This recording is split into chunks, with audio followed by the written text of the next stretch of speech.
Bore da i chi gyd.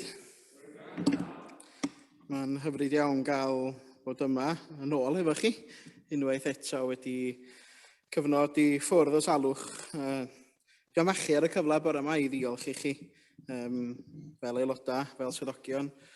A'r cynwynidogion hefyd sydd wedi bod yn camu mewn yn y bwlch am eich gweddiau chi eich gofal amdana i dros yr wythnosau diwethaf. Wythnos nesaf, mi fydda i yma yn gwasanaethu, ond dwi am eich atgoffa chi, a dwi'n gobeithio bod chi wedi derbyn llythyr yr wythnos yma am y cwrdd eglwys sydd i gymryd lle. Dwi am ofyn i bawb wneud yr ymdrech i fod yma, neu i fod ar Zoom hefyd. Mae bosib bod ar Zoom gan y bydda ni yn pleidleisio i ddewis diaconiaid newydd. Gyda hynny felly, gadwch chi ni gychwyn drwy ganu yr intrada.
Yn y salma, mae'n deud y geiriau yma, diolchwch i'r arglwydd a galw ar ei enw.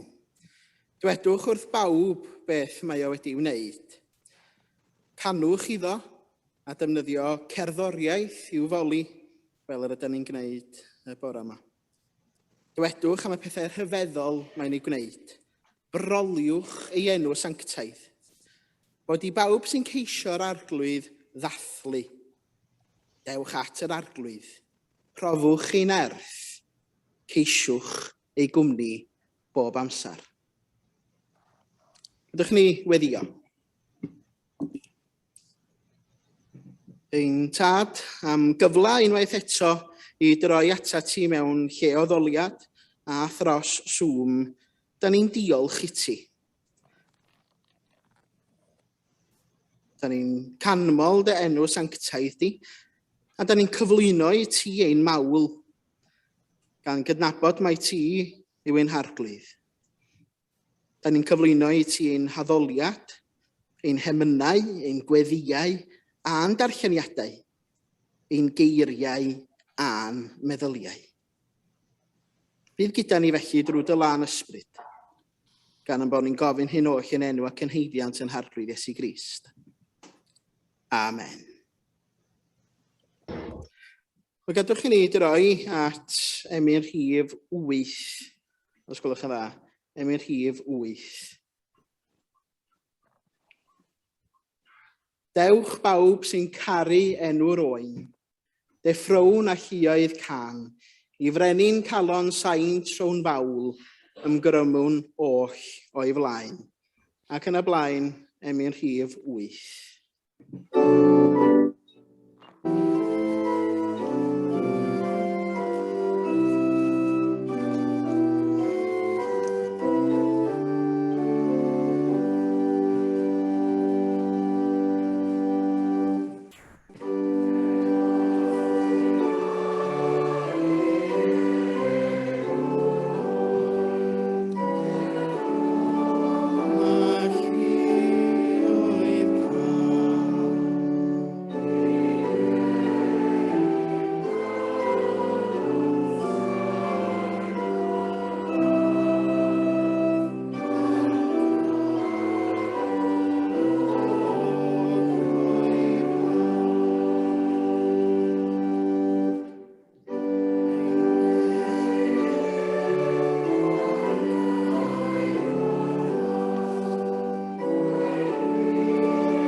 O fel deithoch chi i fewn bore yma ar y sgrin, dwi'n siŵr allech chi ddyfalu be oedd fy nhestun i neu be ydy fy nhestun i. Fi yw bara'r bywyd ac mi fyddan ni'n cychwyn ar gyfres y mi fi yw. Ac mi fyddan ni yn dod at Iowan benod 6, adnodau 25 i 40, a felly gadwch ni wrando ar y darlleniad yma. Pan ddeithon nhw o hyd iddo ar ôl croesi'r llyn, dyma nhw'n gofyn iddo, Rabi, pryd est ti yma? Atebodd Iesu, credwch chi fi, dach chi'n edrych amdanau am eich bod wedi bwyta'r torthau a llenwi'ch bolia, dim am eich bod wedi deall arwyddocâd y wyrth. Peidiwch ymdrechu i gael y bwyd sy'n difetha, ond i gael y bwyd sy'n para i fywyd rhagwyddol. Fi, mab y dyn sy'n rhoi'r bwyd hwnnw i chi. Mae Duw y Tad wedi dangos fod sel i fendith arnau. Felly dyma nhw'n gofyn iddo, beth ddylan ni wneud? Beth mae Duw yn ei ofyn gynnon ni? Atebodd Iesu, dyma beth mae Duw am i chi wneud, credu yno fi, yr un mae wedi anfon. Felly dyma nhw'n gofyn iddo, felly gwna wyrth, fydd yn arwydd clir i ni o pwy wyt ti. Byddwn ni'n credu yno ti wedyn. Beth wneud di? Cafodd ein hynafiad y mannau fwyta yn yr anialwch. Mae'n dweud yn yr ysgrifau sanctaidd, rhoddodd fara o'r nefoedd iddyn nhw fwyta. Atebodd Iesu, credwch chi fi, wnaeth Moses ddim rhoi bara o'r nefoedd i chi, ond mae fy nhad yn rhoi bara o'r nefoedd i chi nawr. Y bara go iawn. Bara Duw ydy'r un sy'n dod i lawr o'r nefoedd a'n cyrhoi bywyd i'r byd.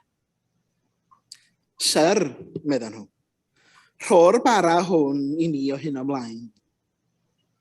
Yna dyma Iesu'n datgan, fi ydy'r bara sy'n rhoi bywyd. Fydd pwy bynnag ddaw ata i ddim yn llwgu, a fydd pwy bynnag sy'n credu yno fi ddim yn sychedu. Ond fel dwi wedi ddweud, eich bod chi wedi gweld, dach chi ddim yn credu. Bydd pawb mae'r Tad yn ei roi i mi yn dod atai, a fyddai byth yn gyrru ffwrdd unrhyw un sydd yn dod ata i. Dwi ddim wedi dod i lawr o'r nefoedd i wneud beth ydw i eisiau fy hun, ond i wneud beth mae'r hwn anhanfonodd fi eisiau. A dyma beth mae'r hwn anfonodd fi yn ei ofyn. Na fydda i'n colli neb o'r rhai mae wedi'i rhoi i mi, ond yn dod â nhw yn ôl yn fyw ar y dydd olaf. Beth mae fy nhad eisiau ydy bod pawb sy'n edrych at y mab ac yn credu ynddo yn cael bywyd tragwyddol. Byddai'n dod â nhw yn ôl yn fyw ar y dydd olaf. O bendith Duw ar y darllen a'r gwrando ar ein cyfer ni y bore yma. Gadewch ni barhau yn ein haddoliad drwy ganu am i'r rhif 320. 320. Iesu, Iesu, rwy ti'n ddigon. Rwy ti'n llawer mwy na'r byd. Mwy trysora sy'n dy enw na thrysora i'r Indiau I gyd. Oll yn gyfan, ddaeth I meddiant gyda'n Dduw. Amen. 300.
Stay there, Anna. You stay there.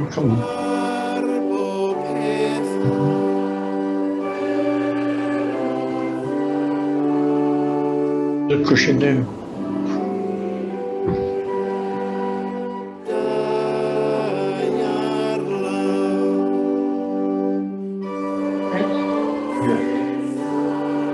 Where are you going?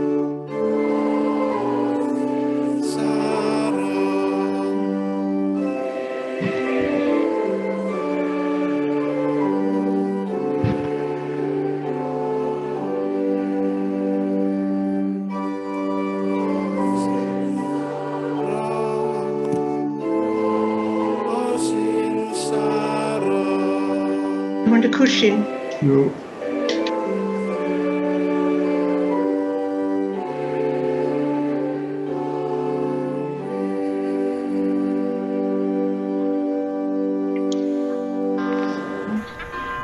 Yeah.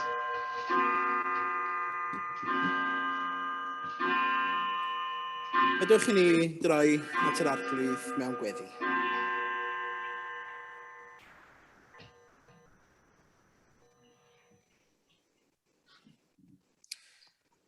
Ein tad, rwy ti mor fawr, mor gryf a mor nerthol, fysa neb sydd y tu hwnt I ti. Deiwn ynghyd unwaith eto, gan orfoleddu yn dy gariad, gan ddathlu dy ddaioni di.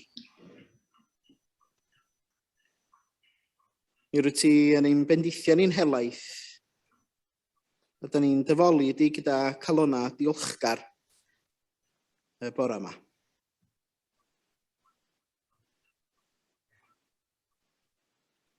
Da ni'n diolch I ti am y gair wnaethon ni ddarllen gyda'n gilydd y bore yma arglwydd. Yn cam y ffordd y cawsom i'n hatgoffa mae Iesu yw bara'r bywyd. Da ni'n cydnabod ein hangen ni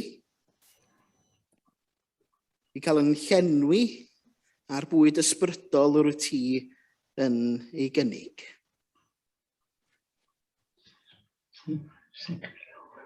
Cydnabyddwn mae gwan yda ni ac annigonol yda ni, heb Grist yn ein bywyda. Da ni'n dyfolu di am y cyfan o'r ti wedi wneud un mwyn yng Nghrist. Yn agor drwyddo fo ffordd I ni dadnabod yn well. Ti wedi datguddio rhywfaint o ddwawredd a thaioni di. Yn gorlifo i'n bywydaeth gariad di. A da ni'n diolch i ti am dy gariad rhyfeddol bore yma. Ond rydyn ni yn cydnabod hefyd arglwydd ein camgymeriadau a wnawn ni. A da ni'n gofyn i ti i fadda i ni. Pechoda da ni'n ei gyflwyno. Y gofid da ni'n ei achosi trwy grwydro ddiwrtha ti. I arglwydd clywin cri ni.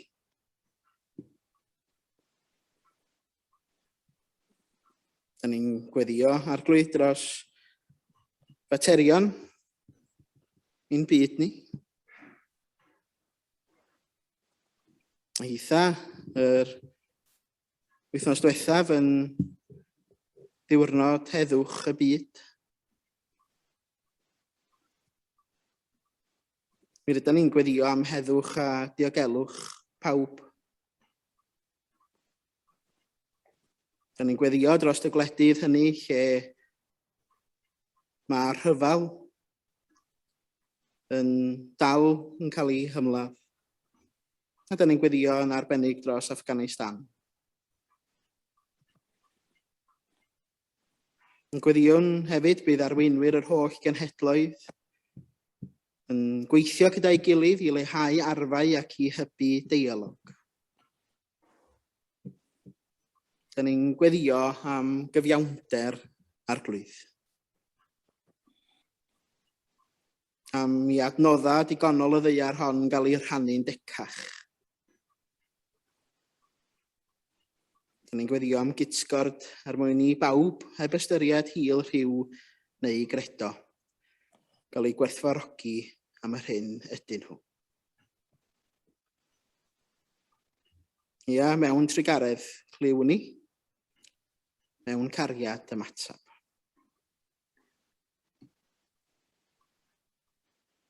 Arglwydd, ymdawelwn rwan am ychydig i gyflwyno ein gweddia personol i ti.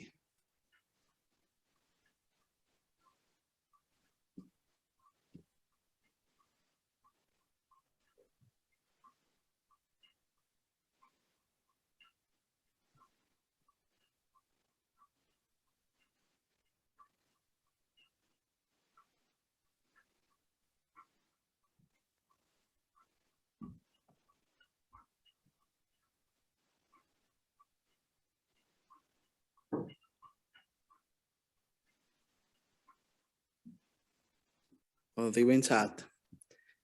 Clyw ein gweddi ni felly. Gan y bod ni'n gofyn hyn oll yn enw ac yn heiddiant yn harglwydd Iesu Grist, yn dysgodd i weddio i ddweud gyda'n gilydd. Ein tad, y rhwng yr wyt yn y nefoedd, sancteiddiau'r denw, deled y deyrnas, gwnelau'r dewyllus, megis yn y nef, felly ar y ddaear hefyd. Dyro i ni heddiw ein bara benyddiol, a madda i ni ein dyledion, fel y meddywn unau i'n dyledwyr. Ac yna carwa i ni brofedigaeth, eith e'r gwared ni rhag drwg, gan ei seiddo ti o'r deyrnas, a'r nerth, a'r gogoniant, yn oes oesau. Amen. Mi nawn ni'r offrwm rwan yn bresennol. O Dduw, i dad efo wasanaethau, derbyn y rhoddion hyn i waith Eglwys i. Ac wrth i derbyn y gofyn sydd derbyn i na hefyd yn yr unwyd. Bod yn gofyn hyn o'r yn enw ac yn hyddiant yn dadlwydd i sydd.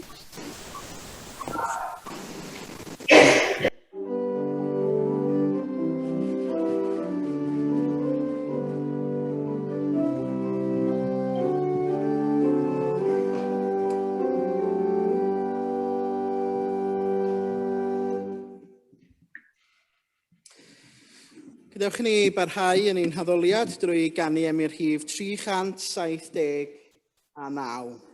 379. Lle bynnag wyt o Grist, mae bywyd pur ei flas.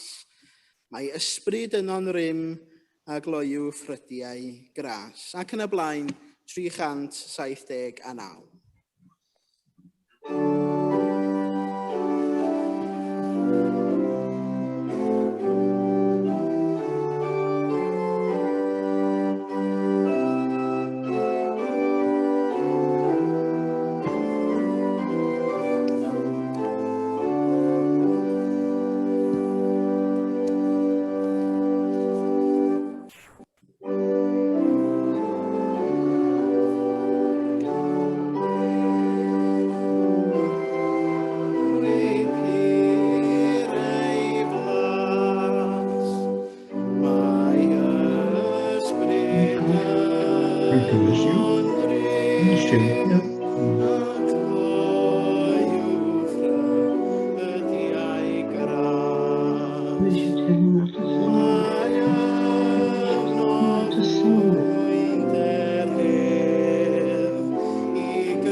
Wel heddiw, rydyn ni, fel dwi'n deud, yn cychwyn cyfres newydd. Rydyn ni fod i gychwyn o mis Awst. Ond mae hi yn gyfres o 7 wythnos a mi fydd hynna'n dod â ni i fyny at, wrth gwrs, y cyfnod y Nadolig wedyn. Ond mae Iesu yn yr Efengyla yn dweud 7 peth amdano fe'i hun. A'r cyntaf ohonyn nhw ydy, my fi yw bara'r bywyd. Mwyn deall be mae Iesu'n ei olygu trwy ddweud my fi yw, mae'n rhaid i ni gyntaf fynd yn ôl i'r Hen Testament. Oherwydd mae hynny yn angenrheidiol ac yn bwysig i ni ar gychwyn cyfres fel hyn.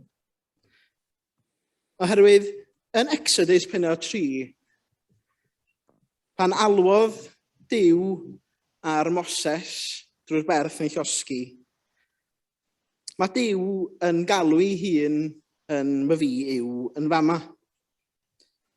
A be mae Duw yn ei wneud ydy, mae o'n dangos ei hun i Moses. Mae o'n datgelu pwy ydi o a sut fod ydi o. Myfi yw y tragwyddol, yr un sydd wastad wedi bodoli, yr un anfeidrol a gogoneddus, yr un sydd tu hwnt i bob peth sydd wedi ei greu. Ef yw Duw. Ac felly pan mae Iesu'n defnyddio'r teitl myfi yw, y mae'n datgan mai Duw ydi o. Iesu ddywedodd yn y deml amdano ei hun cyn iddo gael ei daflu allan. Credwch i fi, dwi'n bodoli ers cyn i Abraham gael ei eni, meddai Iesu Grist. Ac wrth gwrs, o ganlyniad iddo fo ddeud hynny, mi wnaethon nhw ddechrau taflu cerig ar Iesu a'i anfon o allan. Ond dyma fi yw, neu'r gair ego eimi sydd yn ymddangos yn y Groeg. Yr union eiriau a ddefnyddiwyd gan Dduw pan oedd yn siarad gyda Moses. Ego eimi ho on, ddywedodd Duw yn y fan honno. Felly wrth i ni fynd drwy'r gyfres myfi yw, mae'n bwysig cofio bod adlais o'r Hen Testament a bod y gair myfi yw ego eimi yn cael ei gysylltu a pwy a beth yw Duw ei hun. Ond mi geisiwn ni yn ystod yr wythnosau nesaf ofyn y cwestiynau beth mae myfi yw bara'r bywyd yn ei olygu i ni heddiw. Neu beth mae myfi yw'r gwir winwydden yn ei olygu. A mi geisiwn ni drio atab hynny yn ystod yr wythnosau nesaf. Allech chi feddwl am bethau all pobl ddim wneud hebddo fo? Allech chi feddwl am bethau all pobl ddim gwneud hebddo fo? Gewch chi atab, dyma'n gwestiwn rhethregol. Helo. Helo, Dad. Be allech chi ddim wneud hebddo fo? Iawn? Ynddo, dwi'n iawn, dio. Dwi fyny yn y grisiau. Bwyd, dŵr. Na i transferio'r Cwsg? Ie. Mae'n bwysig. Fy'r larwm yn canu bore fa. Nhw eisiau codi. Padyn? Petrol.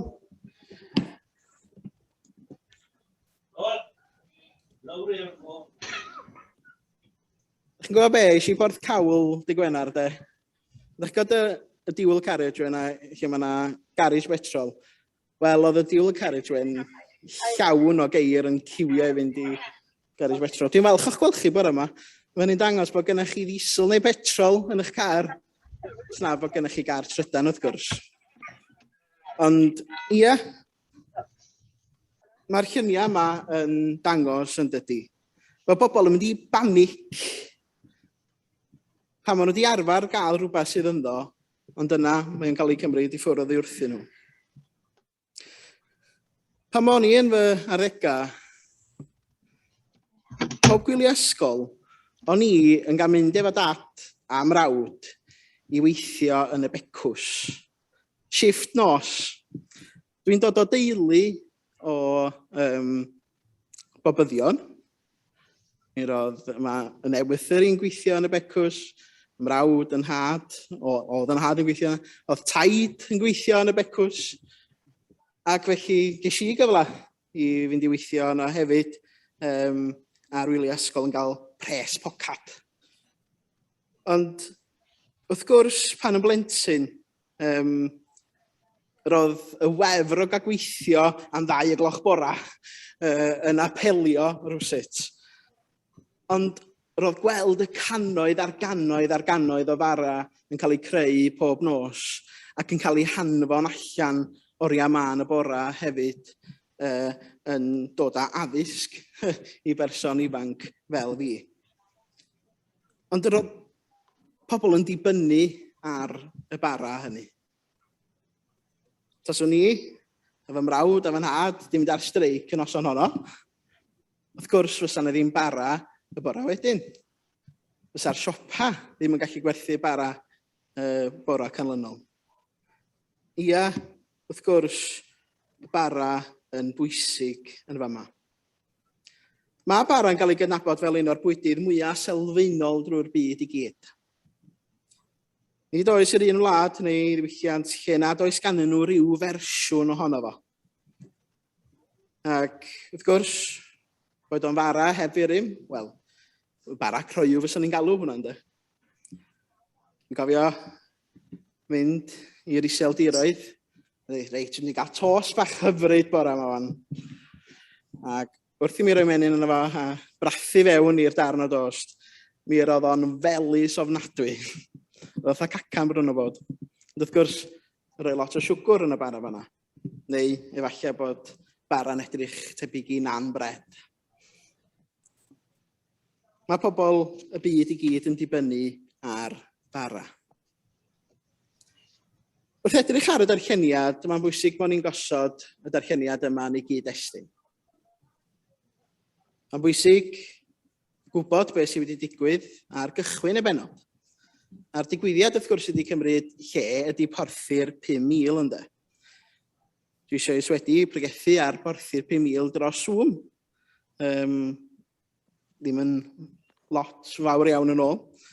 Ond y diwrnod ar ôl i Iesu fwydo'r 5,000, fe wnaeth dyrfa bobl i ddilyn i Capernau.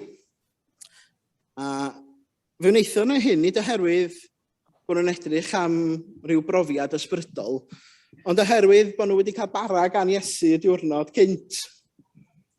Oherwydd mae Iesu'n deud yn y testun y fan hyn, credwch chi fi, da chi'n edrych amdanau, am eich bod wedi bwyta'r torthau a llenwi eich bolia, ddim am eich bod wedi deall arwyddocad y wyrth. Wrth gwrs, mi rydyn ni yn gwybod yn dydan. Roedd Iesu'n cynnig llawer iawn mwy na bocs bwyd a thamad o fara, ac yn cynnig y bwyd sydd yn para am byth. Fel mae'r rhan fwyaf ohonoch chi yn gwybod, dwi'n siŵr, dwi ar hyn o bryd yn dilyn cynllun Slimming World. Dwi'n trafod hynny bore yma gyda rai.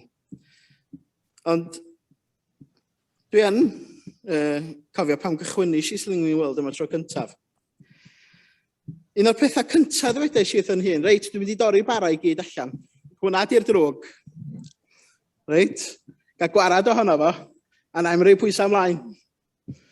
Ac felly, yr wythnos gyntaf, i fwyta salad, nes oedd o'n dod allan o'n chwistiau, bwyta ffrwytha, bwyta bo math o bethau. Ac ar y scales, o'n i heb golli dim byd. O'n i wedi rhoi pwysau ymlaen chwaith, jyst i aros rhywun peth. A mi ddwedodd y consultant wrthai, wyt ti yn bwyta bod dim wyt ti fod i bwyta? Wyt ti'n gael dy fara? Yr healthy bee maen nhw'n galw fo'n Slimming World. Na, dwi'n meddwl fi, dwi wedi torri hwnna allan, fel bod fi'n colli mwy o bwysau. A, dyna pam ti heb colli pwysau, meddwl fo. Mae'n angenrheidiol i ti i sicrhau balans sydd arna ti. Y balans hynny, y diet cytbwys yr oedden nhw'n sôn amdano fo. Ond ydyw Crist fel bara'r bywyd yn angenrheidiol yn ein bywydau ni'na hefyd. Mae angen Iesu bara'r bywyd arna ni i ddod â balans i'n bywydau ni. Os da ni'n hepgor Iesu allan o'n bywydau ni, beth sy'n digwydd? Mae pethau yn aml iawn yn mynd o chwith. Bara'r bywyd yw'r bwyd ysbrydol mae Iesu'n sôn amdano. Y bwyd ysbrydol y gall ond ef ei gynnig i ni. Mae yna ddiffeithwch ysbrydol, newyn ysbrydol yn does. Boed ni wedi profi hynny'n bersonol, efallai. Ond da ni'n profi newyn ysbrydol fel cenedl ar hyn o bryd. Mi fysa rhai yn dadla ar y pwynt yma. Rhai yn deud ydan, rhai yn deud na dan. Mae un peth yn sicr ers fy nghyfnod i yn berson ifanc, yn mynychu Salem Gaernarfon, y clwb plant, y clwb ieuenctid, y teithio efo sioeau cerdd adag hynny. Mae pethau wedi newid. Cloch. Corn yn eithaf i symud. Na, Elvis oedd hwnna. Siwm di bod cael wedyn. Ond na, wrth gwrs, sôn am y diffeithwch ysbrydol yma. Ers i mi fod yn Salem Gaernarfon a hyd y pwynt yma, dwi wedi gweld agweddau pobl yn newid tuag at lleoddoliad, tuag at addoli, tuag at yr eglwys hyd yn oed. Mae agweddau pobl yn newid, a lle bod chitha hefyd wedi gweld newid mawr ers pam roeddech chi yn yr ysgol Sul. A dyn ni yn euog weithiau o arwain pobl at y bara sydd ond yn llenwi'r bolia dros dro. Yn hytrach nag arwain bobl at Grist sydd yn cynnig bara'r bywyd. Mi allwn ni ddenu pobl am fod yn adeilad ni'n hardd, am fod gennym ni organ gwerchweil, am fod yna gymdeithas da, am fod tal aelodaeth 20 punt yr hatach nad ydi o'n y capel drws nesaf. Dwi wedi gweld hynny. Ond eto, llenwi'r bolia dros dro ydy hynny. Dim ond y gwir berthynas yna gyda Christ a derbyn o fara'r bywyd sydd yn mynd i fodloni unigolyn. Y berthynas hynny. Ond nid ydyn ni'n credu y bore yma bod Christ yn gallu diwallu ein anghenion ni. Yn credu'n bod ni. Mae Christ yn gallu ein bodloni ni. Nid am ychydig oriau neu ddyddiau, ond am byth. Gan fod Christ yn dod â heddwch, yn dod â maddeuant, yn dod â llawenydd ac yn dod â phwrpas. Fel mae'r emynydd yn dweud, holl angen dyn, tydi a'i gwir, defengil a'i diwallan llwyr. Ni digon popeth hebo ti, barau'n bywyd, cynnal ni. Dwi'n credu fod y bennill honno yn deud y cyfan wrthyn ni.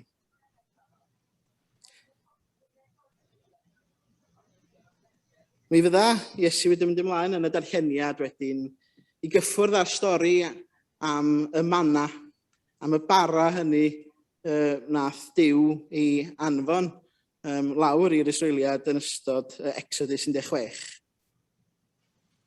A cyfeirio at ef ei hun mae Iesu Grist fel y bara sydd yn dod i lawr o'r nef. Do, fe wnaeth Duw gynnal yr Israeliad gyda'r manna, fel mae Iesu Grist yn cynnal nina hefyd fel bara'r bywyd. Ond deud mae Iesu hefyd fod y bara mae ef yn ei gynnig yn arwain i fywyd tragwyddol. Nid rhywbeth dros dro, ond perthynas a bywyd ysbrydol sy'n bodloni. Mae bara yn ymddangos o leiaf 492 o weithiau yn y Beibl. Rydyn ni wedi adrodd gyda'n gilydd y bore yma, do. Dyro ni heddiw ein bara beunyddiol. Wythnos nesaf, mi fydda ni'n torri'r bara wrth fwrdd y cymyn. Fel arwydd o gorff Crist yn cael ei dorri trosta ni. Ydy mae bara yn ganolog i'n ffydd Gristnogol ni. Ond fe gofiwn ni hyn hefyd. Bara'r bywyd, yr un a gafodd ei dorri trostom, yr un aeth i'r groes ar ein rhannu er maddeuant pechoda, sydd hefyd yn rhoi bywyd i ni. Yr un sy'n ein gwahodd i dderbyn ac i flasu o'r bara biwiol ysbrydol sy'n para am byth. Yr un sy'n ein cynnal ac yn ein harwain yn feunyddiol drwy gariad a'i heddwch barhaol. Ia, hyn ddywedodd Iesu, fi ydy'r bara sy'n rhoi bywyd. Mwyn i enw. Amen.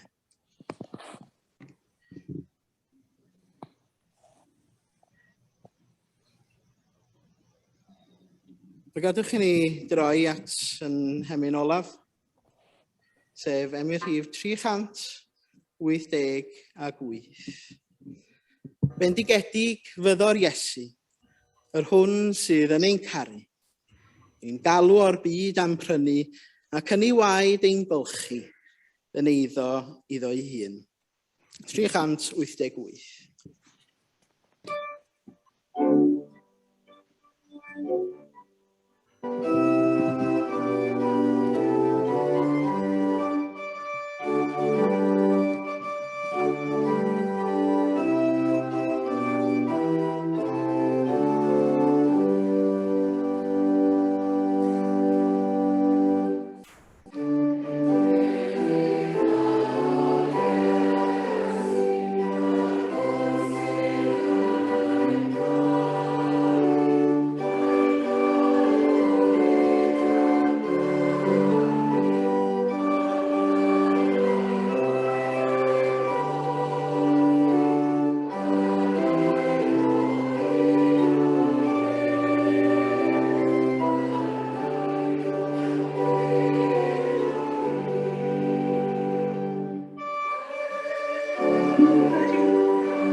Dewch i ni ddweud y fendith gyda'n gilydd.